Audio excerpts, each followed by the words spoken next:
All right, I am going to do a quick discussion on reference triangles and angles and why we need them. And then I'm going to go into more on the unit circle.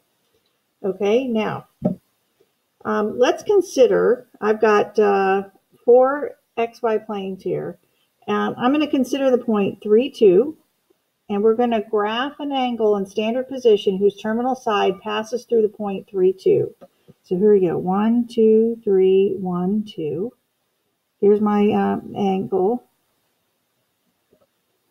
Okay, it's in standard position, and my angle of rotation goes like this. Okay. Now, if I wanted the sine, let's call this angle theta. If I wanted the sine, cosine, and tangent of that angle, I need a right triangle somewhere, right?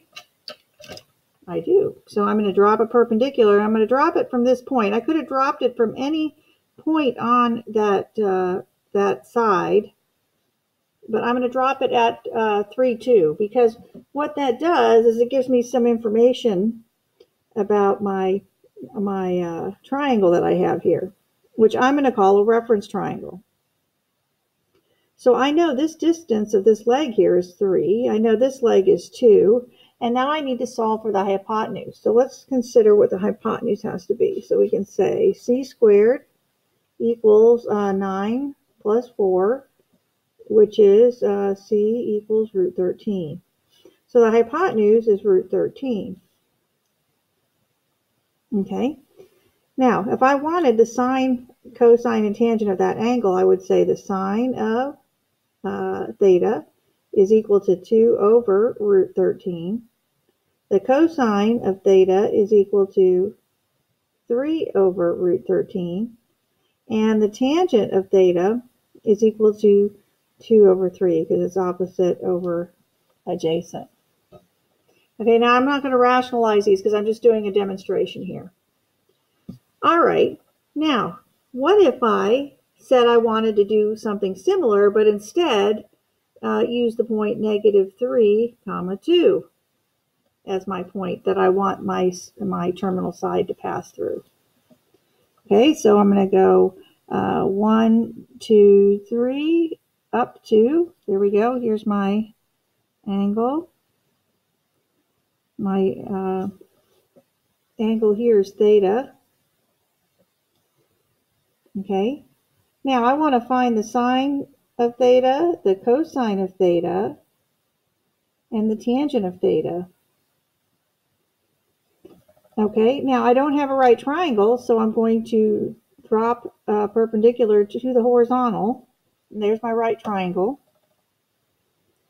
Now, why do I do a right triangle? Because with SOHCAHTOA, sine, cosine, and tangent, you have to have a right angle in order to be able to use these ratios, because, you know, the ratio is the opposite of the hypotenuse. So in order to have a hypotenuse, you have to have a right triangle. Okay, now, but sine, cosine, and tangent are ratios of legs and sides of a right triangle, but my angle theta isn't part of that right triangle, is it? Well, no. But I still know this distance, and I'm going to make it -3 because I went to the left instead of to the right. So this is, the negative is just designating I went left. And then I went up 2, and then of course my hypotenuse will still be root 13. So what I'm going to do is I have now created a reference triangle, because this point is the same as this point, except for I have a -3 and it's in quadrant 2 versus in quadrant 1. Okay, so this is going to be the same right triangle as this one. It's just been reflected across the y-axis. Well, we call this angle here alpha. Okay, and that's a reference angle, and it's inside the reference triangle. The reference triangle is the triangle that would be the triangle if it was in the first quadrant. We also call this a reference triangle. And alpha here in quadrant 1, alpha does equal theta. Okay, so I'm going to write a definition down here. Reference triangle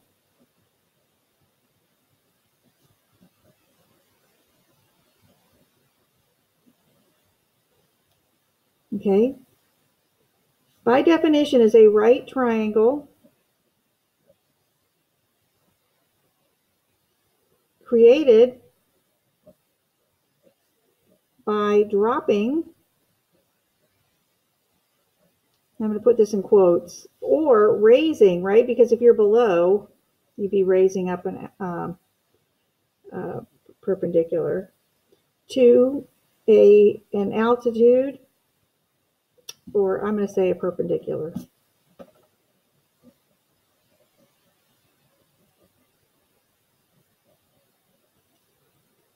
To the horizontal axis. Now it is never, and I'm putting this in all caps here,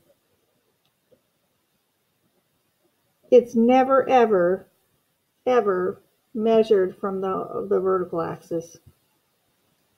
Okay, so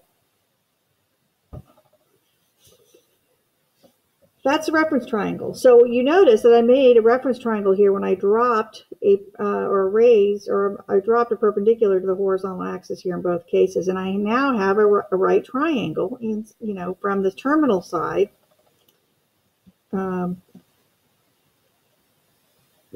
I should say from the terminal side.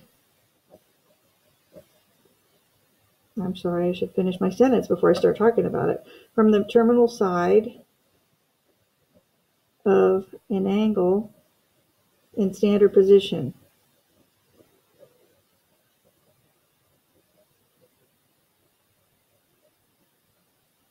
A right triangle created by dropping or raising a perpendicular to the horizontal axis from the terminal side of an angle in standard position, which is what we did here, okay?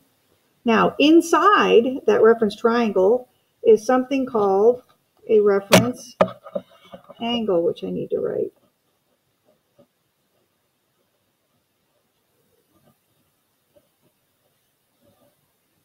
And we call it alpha, which looks like a fish that's swimming left.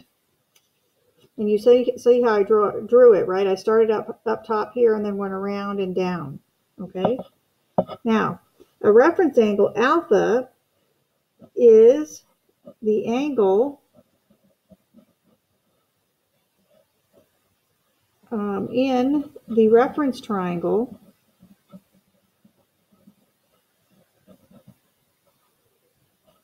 between the terminal side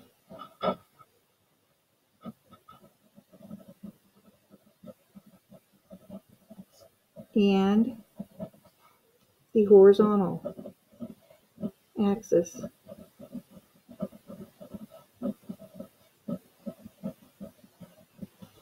Okay, now this angle is measured from the terminal side to the horizontal, and between the terminal side and the horizontal axis. It has no direction, it has no rotation, it's just an angle inside a triangle, okay? And alpha must lie between 90 degrees and 0 degrees, or alpha must be between pi/2 radians and 0 radians, okay? And it has no rotation. No rotation, which means it's just an angle before we even started about angles of rotation, okay? Now, one thing about reference angles is, if let's say my point was 0, 1, I couldn't drop a perpendicular because I'm already perpendicular and there is no triangle. So, quadrantal angles, let's see if I have more space here. Quadrantal angles do not have reference angles.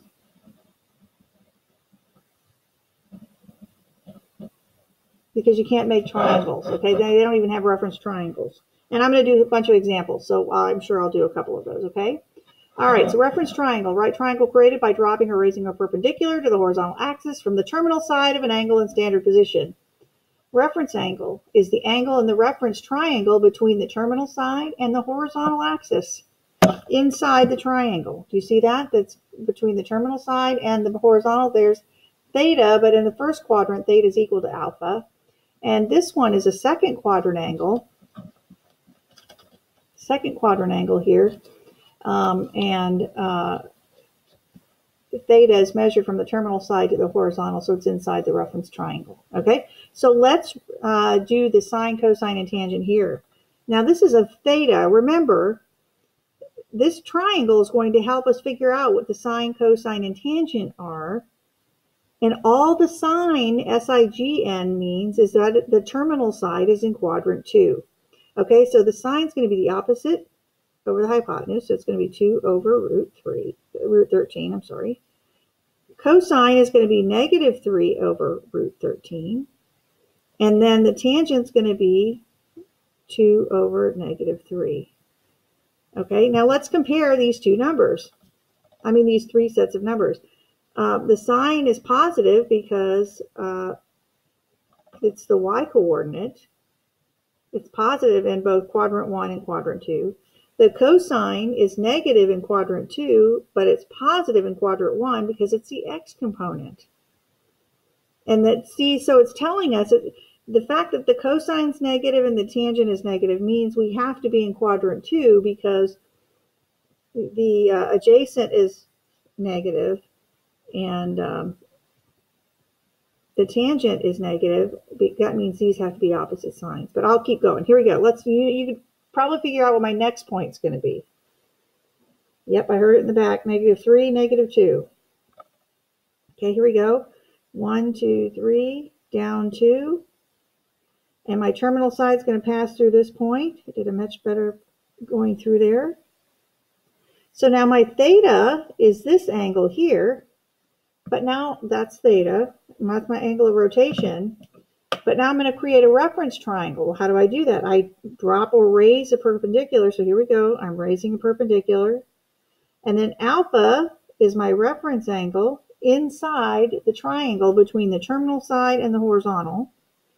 And I'm going to use alpha to do all of my trig ratio stuff. Okay, so this is negative 3, negative 2. And if I want the sine of theta, the cosine of theta, and the tangent of theta, then I'm not rationalizing, so I'm just trying to drive a point home here. All right, the sine of theta is going to be the opposite, and we know that this has to be root 13, which is negative 2 over root 13. The cosine is going to be negative 3 over root 13, and the tangent is going to be negative 2 over negative 3, which is just 2 over 3. And again, you notice I used the same point, except now my angle is larger and its terminal side is in quadrant 3, but the ratios are the same except for the signage, which indicates where the terminal sides are. Okay, last but not least, here we go. We're going to go 3, negative 2, which means we're going to go over 3, 1, 2, 3, and then down 2. And we're going to have my terminal side pass through here, through this point.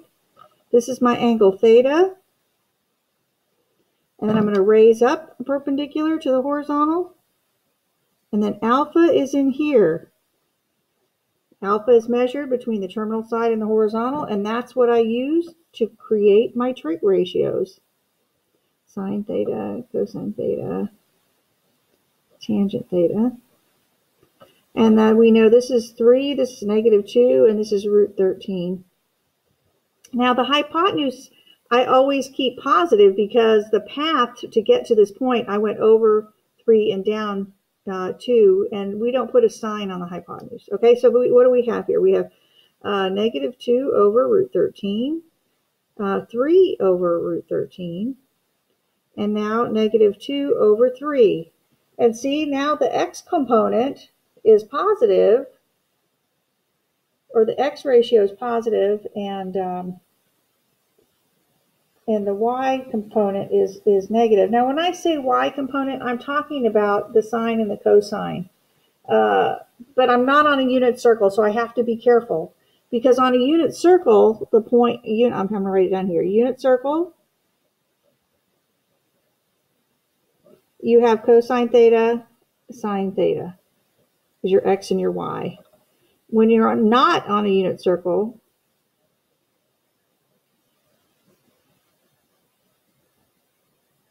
it's going to be r cosine theta, r sine theta, meaning you scale it by the radius. Now, what do I mean by radius? So imagine this is a circle here of radius root 13. Okay, so I needed to make that clear. I apologize for that. All right, this is not a unit circle. Why? Because the radius is not 1. If the radius is 1, we have this unique, wonderful relationship where we have the x-coordinate is cosine, the y-coordinate is sine. And if it's not on the unit circle, it still is a great relationship. It's just that I have r cosine theta, r sine theta, and on the unit circle, r is 1. So that's why it works so nicely. But I wanted to show you at least that we can have reference triangles in all 4 quadrants. And the only thing different between the ratios of the sine, cosine, and tangent, the numbers are the same except their signs are different based on, you know, the x-coordinate being and the y-coordinate both being positive here. The x-coordinate being negative, y-coordinate being positive. Both negative down here, x-coordinate positive and the y-coordinate negative. And that tells you what side your terminal angle is in. And alpha, let's ask this question. Is alpha the same in this quadrant as it is in this quadrant, as it is in this quadrant and this quadrant? And the answer is yes, it's the same angle because I have the same legs on each one of my right triangles. So this alpha is always the same, and that's why it's a reference angle and inside a reference triangle. Okay? All right. Now,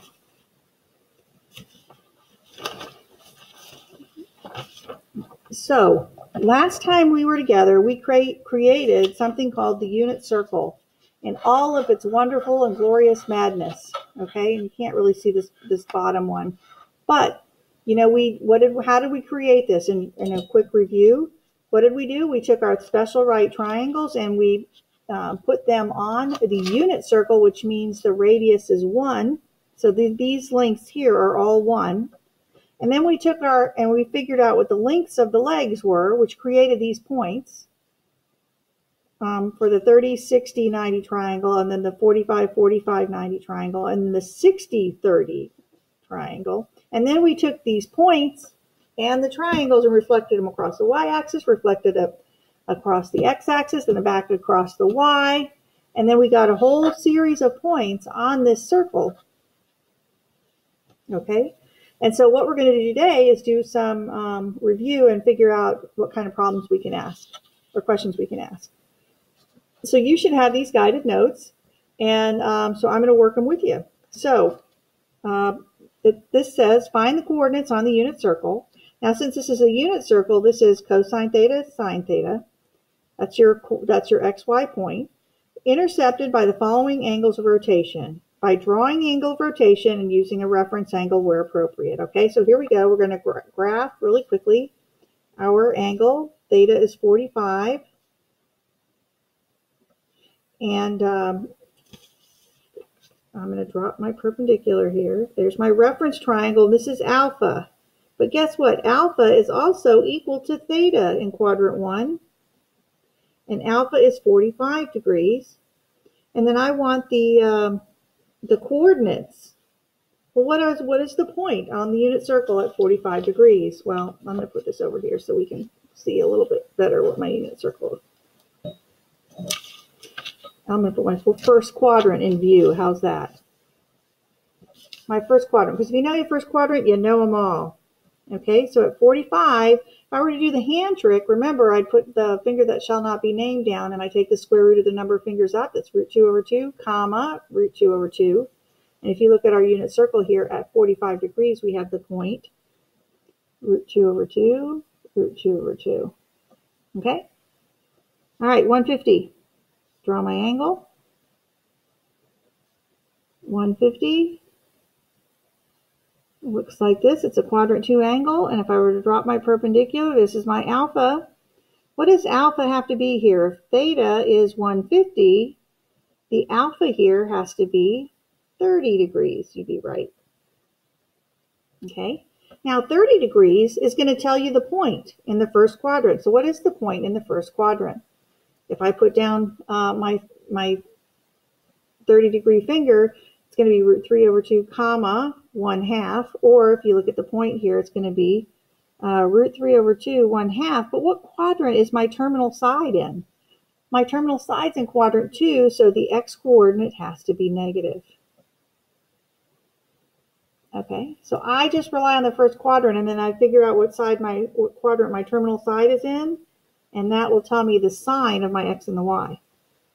All right, let's do 180 degrees. Well, that's just the straight angle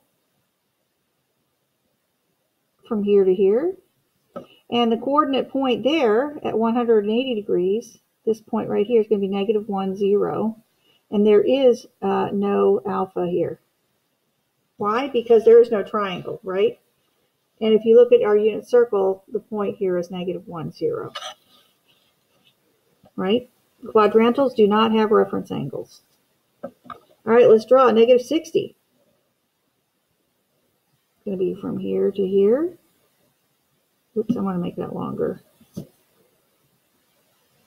It's probably more like 70, but oh well. There we go. I'm going to draw my perpendicular here. This is alpha, and this is negative 60. So alpha equals 60 degrees. Now you notice the angle is negative 60, which shows me the direction of rotation. But remember, alpha doesn't have any sign. It's just a number, or it's just an angle in a triangle. Okay, and what is the point there? Well, I need the 60-degree point, which means I put my ring finger down and I go root 1 over 2, comma, root 3 over 2. And if I look at my points here, it's 1/2, root 3 over 2. That would be the point on the unit circle at that location. Right, which is the cosine and the sine. That's the cosine theta, that's sine theta. All right, theta equals pi over 2. Now we're in radians. So this is theta. Well, guess what? That's a quadrantal. And the point there is 0, 1, because that's at the top here. And there is no alpha. Next one, theta equals 4 pi over 3. Here we go. 4 pi over 3. Okay, so this is 0, this is pi, which is 3 pi over 3 in your head. So no, that means 4 pi over 3 has to be down here. So here's my angle of rotation. Here's my right angle, and here's alpha. Now, if I give you my angle of rotation in radians, I want alpha in radians. So alpha is going to be the angle between the terminal side and the horizontal. In this case, I went 1 pi over 3, 2 pi over 3, 3 pi over 3, 4 pi over 3. So in radians, this is pi over 3. And the beauty of radians is it's always going to be the denominator. Typically, that will be your, I say typically because it's not all the time, but it's going to be pretty darn, almost all the time, that your alpha will be pi over 3. All right, 3 pi over 4. Oh, I forgot the point that went there. I'm sorry, pi over 3 is the 60-degree point, and we see that it's 1/2. Root 3 over 2, but what quadrant are we in? We're in quadrant 3, so both of these are negative. All right, 3 pi over 4. This is 0, this is pi, which is really 4 pi over 4. So I go 1 pi, 1/4, 2/4, 3/4 is in the middle of this quadrant here. So here's theta. Drop a perpendicular. This is alpha in here. And alpha is going to be the angle difference between the terminal side and the horizontal. If this theta is 3 pi over 4, this is 4 pi over 4, this alpha will be pi over 4. And the point there is going to be the pi over 4 point, which is root 2 over 2. If you put your finger, that shall not be named, down. Root 2 over 2, comma, root 2 over 2. And then in quadrant 2, its x is negative and its y is positive. So this is negative root 2 over 2, root 2 over 2. All right, 7 pi over 2.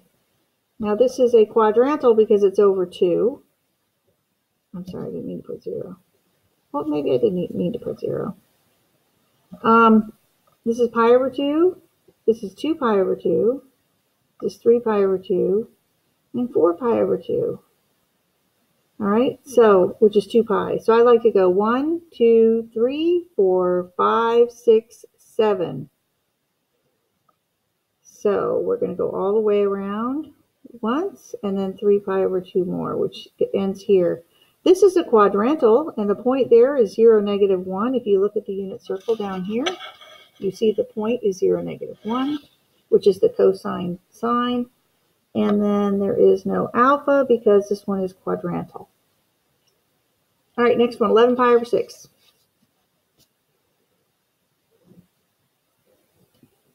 This is 0. This is 6 pi over 6. And this would be 2 pi, which is 12 pi over 6. So we're 1/6 away, aren't we?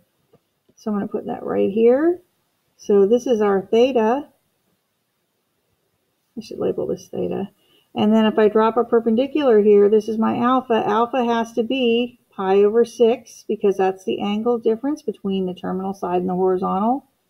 And then the point is a pi over 6 point, or a 30-degree point, which is 3 over 2, 1/2. But what quadrant are we in? We're in quadrant 4, so the negative has to be on the y-coordinate. Okay, now I want to stress, which I didn't do right away, which I probably should have, I apologize, that this is the cosine of 45 degrees, sine of 45 degrees. This is the cosine of 150, sine of 150. If I was going to do it at the coordinates, right? This is going to be the cosine of 180 degrees, sine of 180 degrees. And all vice versa, right? This would be the cosine of negative 60 degrees, sine of negative 60 degrees. That's the coordinate point. The point here is cosine of pi over 2, sine of pi over 2. And so on. All right, let's do this next section. This says find the values of the given trig function by drawing the angle of rotation in the unit circle using the reference angle where appropriate. Okay, so the cosine of 120. So 120 is right here. That's 120. If I drop a perpendicular, then alpha is what? Alpha is 60 degrees. Cosine means I want the x-coordinate, right? Because the point is cosine of theta, sine of theta. So I want the cosine of 120. Well, the cosine is the x-coordinate. Well, alpha is 60, which tells you which finger to put down. I'm going to put this finger down. Now my reference angle is 60. The cosine is the x, which is 1 divided by 2, and it's a quadrant 2 angle, so it's negative 1/2. Do you see how it worked out that it's negative 1/2?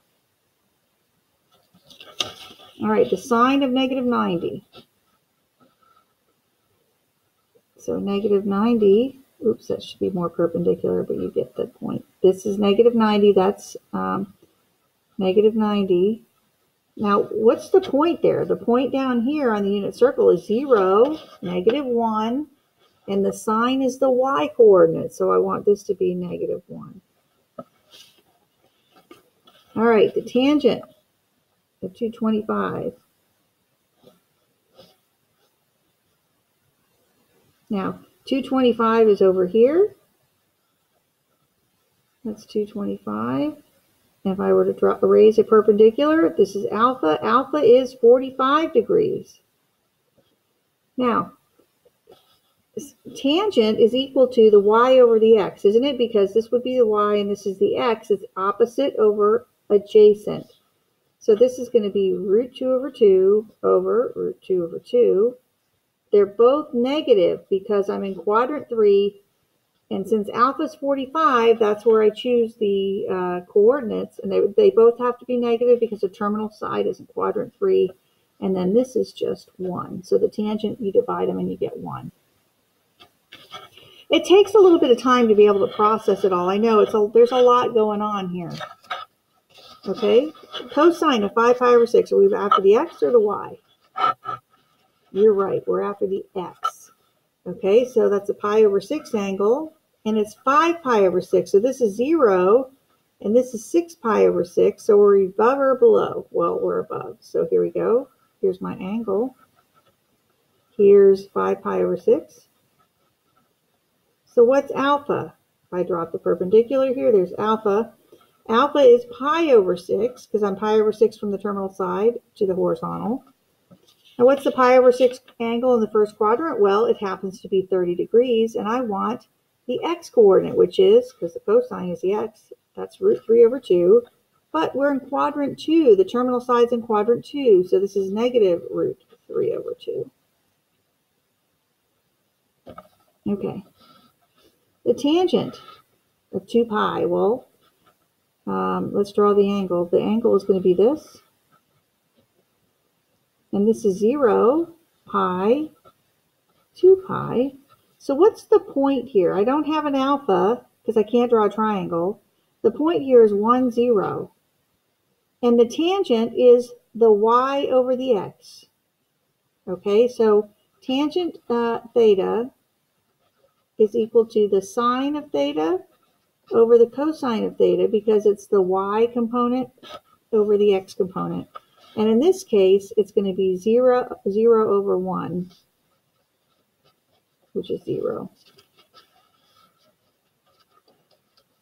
All right. I know there's no triangle here, and there's no opposite over adjacent, but that's what we do with tangent. We always put the y coordinate over the x coordinate. All right, cosine 4 pi over 3.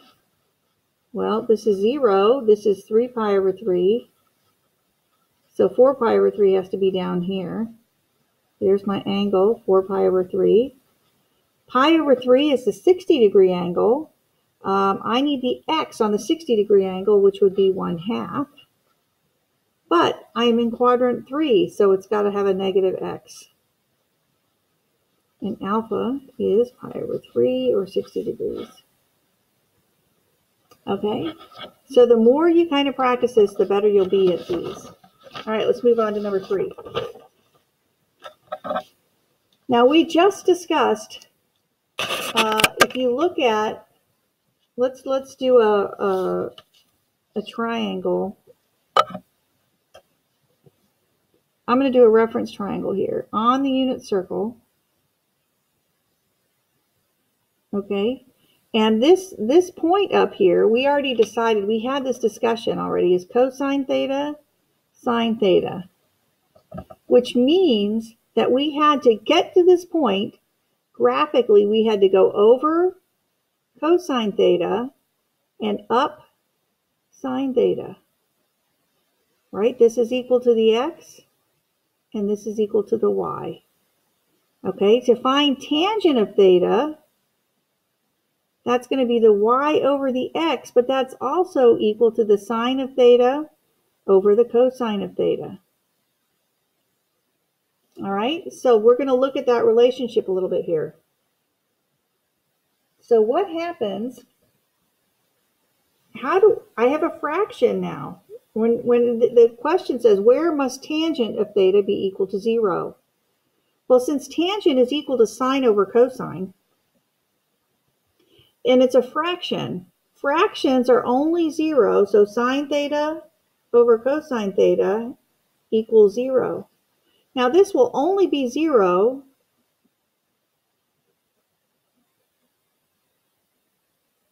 when sine theta equals 0.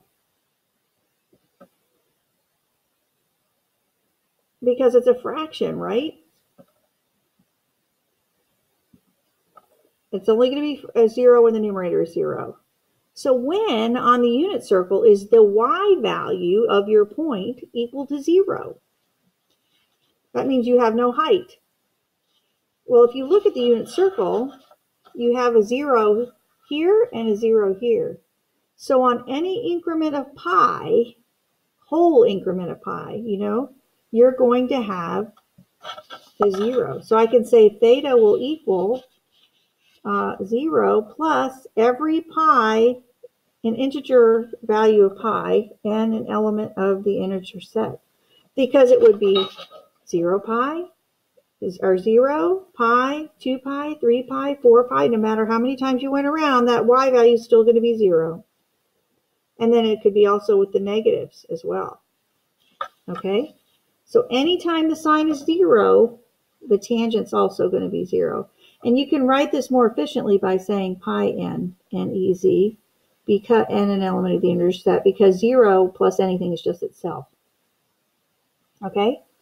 So similarly, the tangent of theta is still a fraction, sine theta over cosine theta. When will it be undefined? Well, when do we have fractions that are undefined? You know, when we have slopes that are undefined. When do we have slopes that are undefined? When our denominators are equal to 0. So this is undefined when cosine of theta is equal to 0. Well, when does that happen on the unit circle? Now, the cosine, remember, is the x. That happens at the pi over 2's. Pi over 2 and 3 pi over 2 and 5 pi over 2 and 7 pi over 2 and all of the negative ones. So I could say that happens when theta equals pi over 2 plus pi n and an element of the integer set, because these angles, pi over 2 and 3 pi over 2, are pi apart. Okay? And you see how the x-coordinate is 0, and if the x-coordinate is 0, which is the cosine in the denominator, your fraction is undefined. Okay. We're almost home. Here we go. There are 3 ways to refer to an angle. You can refer to it as an angle of rotation with a reference angle. You can refer to it as an ordered pair intercepted by an angle of rotation. You can have an length of an arc intercepted by an angle of rotation, okay? So let's see what we got here. If I have an angle of rotation of 45 degrees, let's think about it, 45 degrees. Here it is, it's a first quadrant angle. What's alpha? If I drop the perpendicular, there's my reference triangle. Here's alpha. Well, guess what? Alpha is equal to theta, which is equal to 45 degrees. They're the same in quadrant 1. Now, what's the ordered pair on the unit circle at 45 degrees? Well, we can try to remember, I hope, or you can use the hand trick. If you put down the finger that shall not be named, remember, this is a 30-degree angle, the 45, the 60. And then you take the square root of the number of fingers you have up, which is root 2 divided by 2, comma, root 2 divided by 2. And if you look at our fancy-dancy unit circle, you see that at 45 degrees, we have root 2 over 2, root 2 over 2.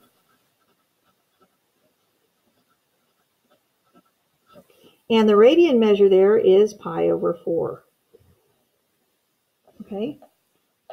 Now, what helps me sometimes when memorizing the unit circle is I want you to notice that this is 45, 135, 225, 315. All of the angles that have a 5 at the end are 45-degree angles for alpha. This alpha is 45, alpha is 45, alpha is 45, and this alpha is 45. And so they're all also the fourths. Okay? All right, part B says angle of rotation is 150. Well, that's a quadrant 2 angle. Here it is, 150. My arrow is a little bit disturbing. Anyway, so that's theta. What's alpha? Drop the right triangle. Drop the perpendicular, and this is my alpha. Alpha here is 30 degrees, right? And that tells you what the ordered pair is from the first quadrant, which is root 3 over 2, 1/2. But the terminal side is in 2, quadrant 2, so the x has to be negative. And if you go to 150, you'll notice that the x is negative and the y is positive because it's a quadrant 2 angle. The radian measure is going to be the 30-degree angles are the pi over 6's. Okay, so it's going to be 1 pi over 6, 2 pi over 6, 3 pi over 6, 4 pi over 6, 5 pi over 6. And if you look at the unit circle, you'll see that it is definitely the 5 pi over 6 angle. All right. Negative 270. I'm going to draw it down here. Negative 270. Negative 270, which means I'm revolving clockwise now. So I'm going to end up here. But this is a quadrantal, right? So this is not applicable. So you can put not applicable.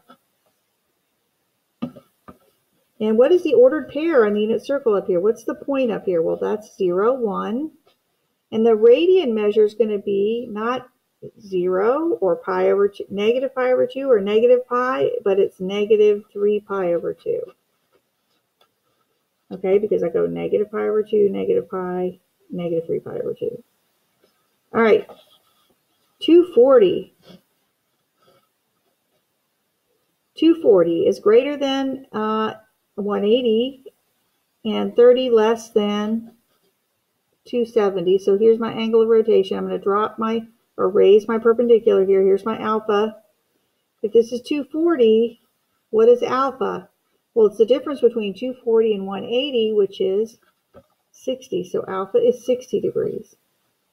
The ordered pair there, now I'm going to use the 60-degree ordered pair from the first quadrant and fix the sign, or, figure out what the signs are in quadrant 3. So the 60-degree angle, I put my ring finger down. I notice that that's 1/2, comma, root 3 over 2, but I'm in quadrant 3, so they're both negative.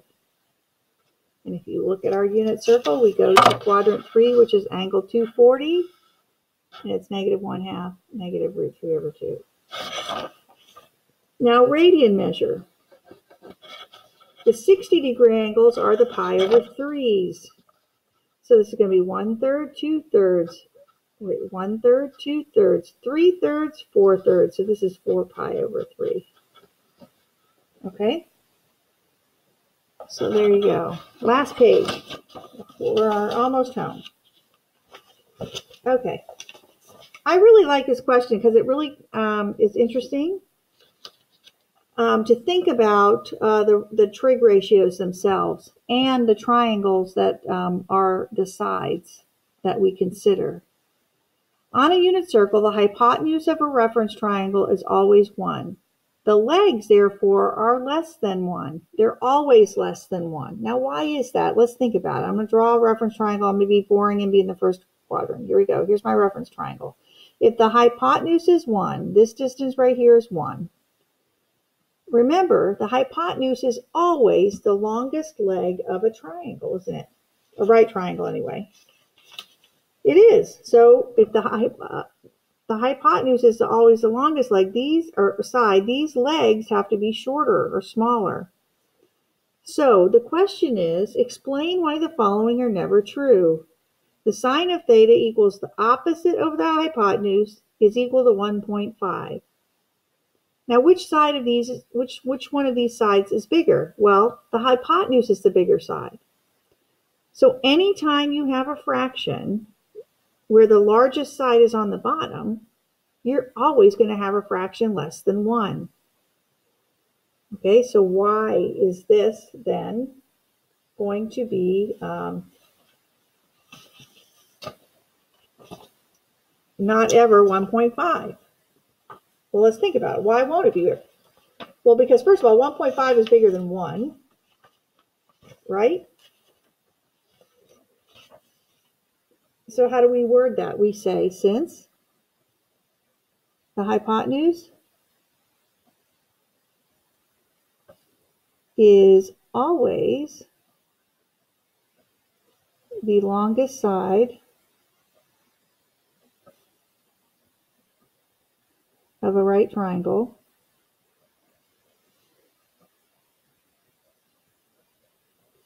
the ratio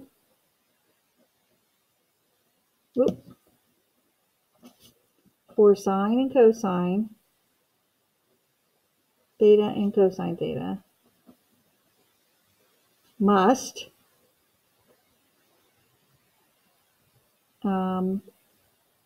not I'm going to say the absolute value of the ratio, right? Because it doesn't matter. Now, negative just means it's in either quadrant 2 or 3 if the cosine's negative. So I'm going to say the absolute value of the ratio.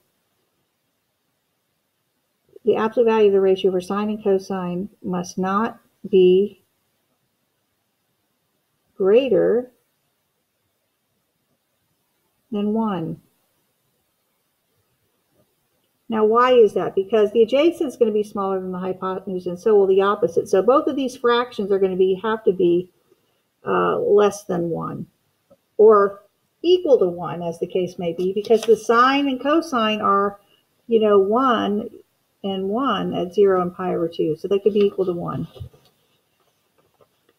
Okay, fill in the following chart. What is the domain of the cosine? That means, what are all the possible values that I can put, what are all the possible angles I can put in here? Okay, so remember, cosine is the x-coordinate, but our x-coordinates kind of is an angle, right? I mean, cosine of the angle. Well, how many times can I go around here, and how big can my angles be? Not only that, I can go positive direction, and I can go negative direction. So I'm going to suggest to you that the domain here is all real angles, all real numbers for the angles, okay? And I'm going to suggest the same thing for sine and cosine, for sine, okay? Now, let's talk about the range. That's all the possible outputs, okay? So if we look at our unit circle, it's like the cosine starts at 1 and then goes to 0. And then what starts happening is it starts and goes back to, it goes down to -1. So it goes from 1, decreases to 0, and then starts decreasing even more to -1. And then it starts increasing and goes to 0 and then back to 1. So the range of cosine is -1 to 1. What about the sine function? Well, the sine starts off here at 0, increases to 1, then decreases to 0, and then decreases some more to -1, and then increases back to 0.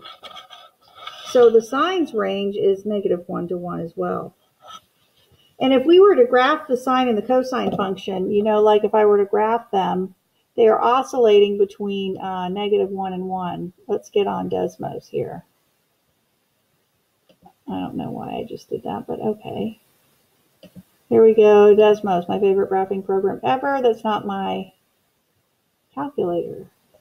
Y equals cosine of x. I'm going to put x. You can put theta if you want, but we're going to just put x. See how cosine oscillates between -1 and 1, because when theta is 0 here, my cosine is 1. Do you see how on my chart here it's 1? Okay, and then it goes to 0, and I'll show back on my graph here. Then it goes to 0 at pi over 2, and then at pi it's -1 if I were to plot just the x's. Okay, now let's do the sine. Y equals sine of x, and see the sine starts at 0, goes to, I'm going to click this, and to a high at pi over 2, it's 1, and then it goes back to 0 again. And if we look at the xy, or the unit circle here, it starts at 0, goes to a maximum of 1, and then decreases to 0 again. And if you look at the graph, you'd notice that it oscillates between 0, because we can keep going around and around, and it's going to be bouncing between 0 or 1, 0, -1, 0, all back and forth all the time. So that's pretty cool. But what about the domain of tangent? Well, we had a discussion just a minute ago, or more than a minute ago, about tangent being sine over cosine. Well, this has a denominator. So when you have a denominator in a fraction with a function, and you'll have a 0, well, guess what?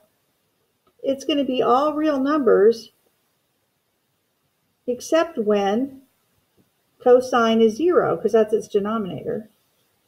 Okay, so what I like to write here is it's all reals fancy R, not equal to, well, when is cosine 0? Well, pi over 2 plus pi n and an element of the integer set.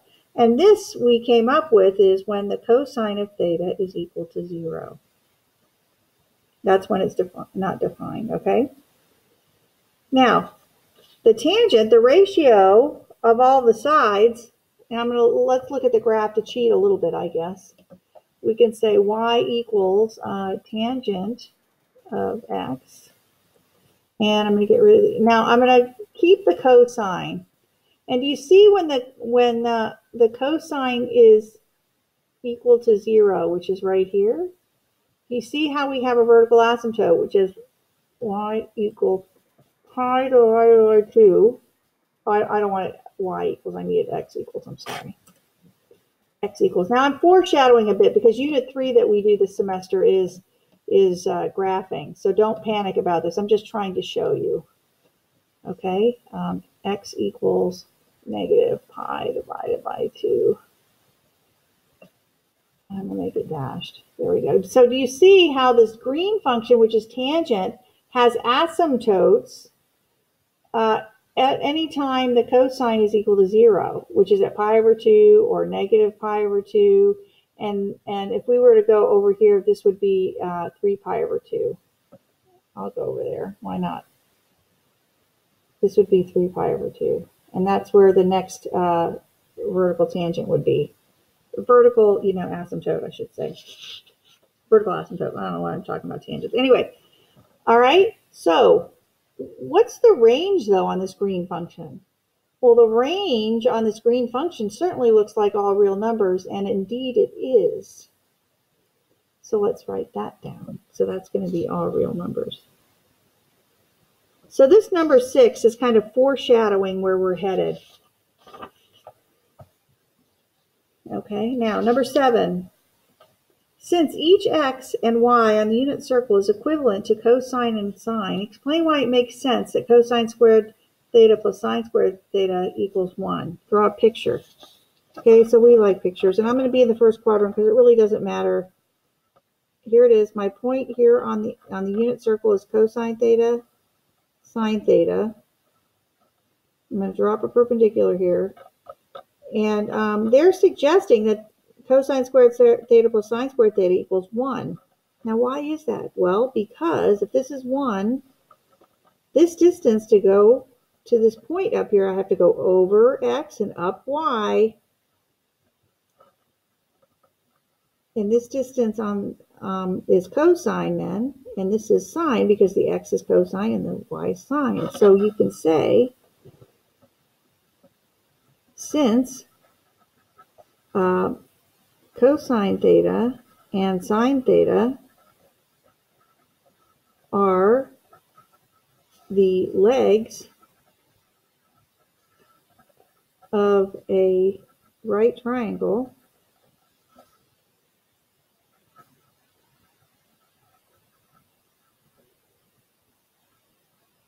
then we can apply Pythagoras. I'm going to write Pythagoras applies. And what is Pythagoras? It's going to be a squared plus b squared equals c squared. So we can say then cosine theta squared plus sine theta squared has to equal 1. Okay, because that's the hypotenuse. So that works. Now, in math, you can write the squared here in between the s and the theta and the n and the theta. This is notation on how you would raise a trig function, a trig ratio, square it. All right, so think about that. That's pretty cool. And that was part of the problem of the week last week where I had to prove it with real numbers and then generically. Okay, find two angles between 0 and 360 that meet the following criteria. And I've got an example here, such that sine is equal to 1/2. Now this is the y coordinate. We're saying, where is the y coordinate equal to 1/2? Well, this is what I like to do. I like to say, okay, sine is 1/2. Well, that's a positive number. So what quadrants is the sine or the y positive? Well, it's in quadrant 1 and quadrant 2. And I like to put my alpha here, and then I'm going to have one solution in quadrant 1, and then I'm going to have another solution in quadrant 2. Okay, so I've got to figure out which alpha it is that gives me the y coordinate of 1/2. So then I say, well, if I put down my 30-degree finger, I see it's √3/2, 1/2. So I'm going to say that alpha here is 30 degrees. So the 30-degree angle in quadrant 1 is, so I can say theta will equal 30 degrees, or theta will equal the 30-degree angle in quadrant 2, which is 150 degrees. Okay, now, those are my two possibilities for sine to be 1/2. And if you look at the unit circle, if I bring it back, you see that the sine is 1/2 at 30 and at 150. All right, let's do another one. Find theta such that the cosine of theta equals -1/2. Well, I like to think about what quadrants is the cosine negative. Well, the cosine's negative in quadrant 2 and quadrant 3 because those are the x's. Okay, and visually I have a solution in quadrant 2 and I have a solution in quadrant 3. So I have to figure out which alpha gives me the 1/2. Well, if I put down a 60-degree finger, this is 1/2, √3/2. So that's, I'm going to say 60 degrees. So my solutions are going to be the 60-degree quadrant 2 angle, which is 120 degrees. And then theta equals 240 because that's the 60-degree angle in quadrant 3. See, so, and if we look at our chart, we have cosine is 1/2 here, or -1/2 here, and -1/2 down here. Of course, the little camera's in the way, but there it is. Okay. All right. This one says find theta such that the tangent of theta is equal to -1. Okay. Well, tangent is the sine over the cosine or the x over the y, and for it to be negative, that means one of them has to be negative, and they are opposite signs in quadrants 2 and 4. And the alpha here is 45 degrees. Now I'm going to have you look at when is the y over the x going to be 1? Well, the y over the x is going to be 1 at the 45-degree angle. But I need the 45-degree angle in quadrant 2. Well, that's going to be theta equals 135. And then theta equals 315, in quadrant 4. So those are my two solutions there. Last one. Find theta such the sine of theta is equal to -√3/2. Okay, so I know I'm going to be the y, and it's negative, so it's going to be in these two quadrants down here. So I'm going to have two angle solutions. We're going to go from quadrant 3 solution, and we're going to have a quadrant 4 solution. Now, this is the y. I need to know when the y is equal to √3/2. So if I put this finger down, I know this is 1/2 comma, the y is √3/2. So alpha here is 60 again.